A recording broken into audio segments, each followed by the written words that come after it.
आंसू बहुत ख़ास होते हैं। हम अक्सर मुस्कुरा तो किसी भी बात पर देते हैं, मगर आंसू बड़े संभाल कर रखते हैं। अक्सर लोगों के सामने इन्हें बहने से रोक लेते हैं। हम हर शख्स को अपने आंसू नहीं दिखाते, क्योंकि वो इतना ख़ास नहीं होता।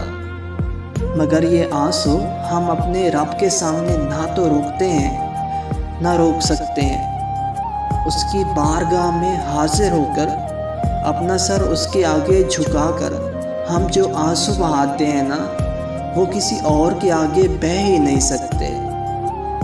हमारे आंसू इंसानों के लिए बेज़ुबान होते हैं, मगर हमारे परवरदिगार के आगे यही आंसू सारी दास्तान बयान कर देते हैं। क्योंकि जैसे ये आंसू ख़ास है ना, उसकी मोहब्बत भी उतनी ही ख़ास है, बेलौस बेहद।